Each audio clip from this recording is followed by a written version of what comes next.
നമസ്കാരം, ഞാൻ wish four ഹെക്സിന്റെ NLP സീരീസിൽ മറ്റൊരു എപ്പിസോഡിലേക്ക് നിങ്ങൾക്ക് എല്ലാവർക്കും സ്വാഗതം. നിങ്ങളെല്ലാവരും ആ ആക്ഷൻ പ്ലാൻ ചെയ്തു എന്ന് വിശ്വസിക്കുന്നു. കഴിഞ്ഞ എപ്പിസോഡിൽ പറഞ്ഞിരുന്ന ആക്ഷൻ പ്ലാൻ എല്ലാവരും ചെയ്തു എന്ന് വിശ്വസിച്ചിരിക്കുന്നു. എല്ലാവരും കമൻറ്റ് ചെയ്യാത്തവർ വീണ്ടും ചെയ്യുക. അത് കമൻറ്റ് ബോക്സിൽ രേഖപ്പെടുത്തുക. ഞാൻ ഓരോ കമൻറ്റും വായിച്ചു നോക്കുന്നതായിരിക്കും. ഈ എപ്പിസോഡിൽ നമ്മൾ സംസാരിക്കാൻ പോകുന്ന ഔട്ട്കംസിനെ കുറിച്ചാണ്. ഔട്ട്കംസ് എന്ന് പറഞ്ഞു കഴിഞ്ഞാൽ നമ്മൾ ഡിസൈഡ് സ്റ്റേറ്റ്സിനെ കുറിച്ച് ചിന്തിക്കണം. എന്ന് വെച്ച് കഴിഞ്ഞാൽ നമ്മൾ എങ്ങനെയായിരിക്കുമോ അങ്ങനെ ഒരു അവസ്ഥ, നമുക്ക് വേണ്ട ഒരു അവസ്ഥ, അതിനെക്കുറിച്ചാണ് നമ്മൾ ചിന്തിക്കേണ്ടത്. ഉദാഹരണങ്ങളിലൂടെ നമുക്ക് വരാം. ഉദാഹരണം എന്ന് പറഞ്ഞാൽ നമുക്ക് പല ശീലങ്ങൾ വേണമെന്നും വെക്കാൻ പറ്റും, വേണ്ടെന്നും വെക്കാൻ പറ്റും. NLPയിലെ പല ടെക്നിക്സ് ഉപയോഗിച്ച് നമ്മൾ ഡിസൈഡ് സ്റ്റേറ്റിൽ അല്ലെങ്കിൽ ഔട്ട്കമ്മിൽ ഡിസൈഡ് സ്റ്റേറ്റ് എന്ന് ഉദ്ദേശിക്കുന്നത് ഒരു ഉദാഹരണം എന്ന് പറഞ്ഞാൽ നമ്മൾ ഒരു ശീലം വേണ്ടെന്ന് വെക്കുക. സ്മോക്കിംഗ് നമ്മൾ വേണ്ടെന്ന് വെക്കുക. ആ സ്മോക്കിംഗ് വേണ്ടെന്ന് വെക്കുക എന്നുള്ളതാണ് നമ്മുടെ ലക്ഷ്യം. ഓക്കെ, ഈ ഡിസൈഡ് സ്റ്റേറ്റ് എന്ന് പറഞ്ഞു കഴിഞ്ഞാൽ സ്മോക്കിംഗ് വേണ്ടെന്ന് വെക്കുക എന്നുള്ളതല്ല. ഡിസൈഡ് സ്റ്റേറ്റ് എന്ന് പറഞ്ഞാൽ സ്മോക്കിംഗ് വേണ്ടെന്ന് വെച്ചതിന് ശേഷം നമ്മൾ എങ്ങനെ സന്തോഷമായി നമ്മുടെ ഫാമിലിയുടെ കൂടെ കഴിയുന്നു, അല്ലെങ്കിൽ എങ്ങനെ സന്തോഷമായി നമ്മൾ കൂട്ടുകാരുടെ കൂടെ ജീവിക്കുന്നു, എങ്ങനെ സന്തോഷകരമായി നമ്മൾ ജീവിതം മുന്നോട്ട് കൊണ്ടുപോകുന്നു. അതാണ് നമ്മുടെ ഡിസൈഡ് സ്റ്റേറ്റ്. ഈ ഡിസൈഡ് സ്റ്റേറ്റ് എന്ന് പറയുന്ന ഒരു കാരണവശാലും അത് ഒരു അല്ലെങ്കിൽ ഔട്ട്കം എന്ന് പറയുന്ന യാതൊരു കാരണവശാലും ഒരു ഗോളോ ഒരു ടാർഗറ്റോ ഒരു ഒബ്ജക്റ്റീവോ ആയിട്ട് നമ്മൾ ചുരുക്കാൻ പാടില്ല. അതായത് നമ്മൾ ഒരിക്കലും നമ്മുടെ ഔട്ട്കം NLPയിൽ നിന്ന് നമ്മൾ പ്രതീക്ഷിക്കുന്ന ഔട്ട്കം ഒരിക്കലും ക്വിറ്റ് സ്മോക്കിംഗ് അല്ലെങ്കിൽ സ്മോക്കിംഗ് നിർത്തുക എന്നുള്ളത് ആയിരിക്കരുത്. നമ്മുടെ ഔട്ട്കം എന്ന് പറഞ്ഞാൽ നമ്മൾ ചിന്തിക്കേണ്ടത് സ്മോക്കിങ്ങിന് ശേഷം നമ്മൾ എങ്ങനെ ജീവിക്കുന്നു, സ്മോക്കിംഗ് ഒക്കെ മാറിയ അവസ്ഥയിൽ നമ്മൾ എങ്ങനെ മുന്നോട്ട് പോകുന്നു. അതായിരിക്കണം നമ്മുടെ ഡിസൈഡ് സ്റ്റേറ്റ്, അല്ലെങ്കിൽ അതായിരിക്കണം നമ്മുടെ ലക്ഷ്യം.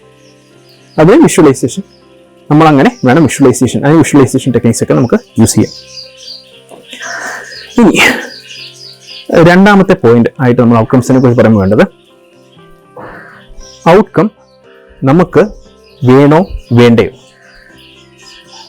എന്ന് നമ്മൾ ഉറപ്പിക്കാതെ. ഔട്ട്കം വേണോ വേണ്ടയോ, അതിന് നമ്മൾ ഇന്റേണൽ സൈക്കോളജിയും എക്സ്റ്റേണൽ സൈക്കോളജിയും എല്ലാം മനസ്സിൽ കൂടെ കടന്നു പോകണം. അതിന് വേണ്ട ചോദ്യങ്ങൾ ചോദിക്കണം. ഔട്ട്കം വേണോ വേണ്ടയോ എന്ന് ആദ്യം ഉറപ്പിക്കുക. അതിനുശേഷം ടാസ്ക് തീരുമാനിക്കുക. ആദ്യം നമ്മൾ ഔട്ട്കം തീരുമാനിക്കുക, അതായത് ഒരു ഡിസൈഡ് സ്റ്റേറ്റ് തീരുമാനിക്കുക, എന്നിട്ട് ടാസ്കുകൾ തീരുമാനിക്കുക. അങ്ങനെ ക്ലാരിറ്റി ഉണ്ടെങ്കിൽ മാത്രമേ ടാസ്കുകൾ നമ്മൾ ഡിഫൈൻ ചെയ്യാൻ പാടുള്ളൂ. ഈ ടാസ്ക് എന്ന് പറയുന്നത് ആ ഡിസൈഡ് സ്റ്റേറ്റിലേക്ക് എത്താൻ വേണ്ട കാര്യങ്ങൾ. എന്നിട്ട് നമ്മൾ തീരുമാനിച്ച ആക്ഷൻ തുടങ്ങുള്ളൂ. എന്ന് വെച്ച് കഴിഞ്ഞാൽ നമ്മൾ ഒരു ഗ്രാഫിക്കൽ റെപ്രസെന്റേഷൻ ആയിട്ട് അല്ലെങ്കിൽ ഒരു പിക്ടോറിയൽ റെപ്രസെന്റേഷൻ, പിക്ടോറിയൽ റെപ്രസെന്റേഷൻ ആയിട്ട് ഇവിടെ കൊടുത്തിട്ടുണ്ട് ഞാൻ. എന്താണെന്ന് വെച്ച് കഴിഞ്ഞാൽ നമ്മൾ പ്രസന്റ് സ്റ്റേറ്റിൽ ഇരിക്കുന്നു, അതായത് നമുക്കിപ്പോൾ വേണ്ട ഒരു അവസ്ഥയിൽ നമ്മൾ ഇരിക്കുന്നു. അത് നമ്മൾ ഇരുന്ന് പോകുന്നു, പക്ഷേ നമുക്കിരിക്കാൻ ആഗ്രഹമില്ലാത്ത ഒരു അവസ്ഥയാണ്. അവിടുന്ന് നമ്മൾ ഒരു ഡിസൈഡ് സ്റ്റേറ്റിലെത്തുന്നു. നമുക്ക് വേണ്ട ഒരു അവസ്ഥയിലേക്ക് നമ്മൾ എത്തുന്നു. നമുക്ക് എവിടെ എത്തണോ അവിടെ എത്തുന്നു. അവിടെ നമ്മളെ ഹെൽപ്പ് ചെയ്യുന്നത് ഒരുപാട് റിസോഴ്സസ് ഉണ്ട്. എന്തൊക്കെയാണ് ആ റിസോഴ്സസ്? ഒരുപാട് മെന്റൽ സ്ട്രാറ്റജീസ് ഉണ്ട്. നമ്മൾ എടുക്കുന്ന ലാംഗ്വേജസ് ഉണ്ട്. അത് വെർബലും നോൺ വെർബലുമായിട്ടുള്ള ലാംഗ്വേജസ് നമ്മൾ എടുക്കുന്നുണ്ട്. സൈക്കോളജീസ് ഉണ്ട്, ഇമോഷൻസ് ഉണ്ട്, ഇമോഷണൽ സ്റ്റേറ്റ്സ് ഉണ്ട്, ഒരുപാട് വാല്യൂസ് ഉണ്ട്, ഒരുപാട് ബിലീഫ്സ് ഉണ്ട്, വിശ്വാസങ്ങളുണ്ട്. ഇതെല്ലാം നമ്മൾ റിസോഴ്സസ് ആയിട്ട് നമ്മുടെ ഉള്ളിൽ നിന്ന് തന്നെ അല്ലെങ്കിൽ നമ്മുടെ സറൗണ്ടിങ്സിൽ തന്നെ നമ്മൾ എടുക്കുന്നു.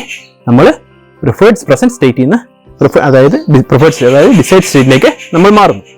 ഇതാണ് സംഭവത്തിൽ നടക്കാൻ പോകുന്നത്. ഔട്ട്കംസിനെ കുറിച്ച് പറയുമ്പോൾ നമ്മൾ ഇത്രയും കാര്യങ്ങൾ മനസ്സിൽ വെക്കണം. അപ്പോൾ ഈ ചെറിയ നോളജ് ഇവിടെ കഴിഞ്ഞു. അടുത്ത എപ്പിസോഡിൽ പുതിയ നോളജുമായിട്ട് വരാം. Be happy, keep smiling. Bye bye.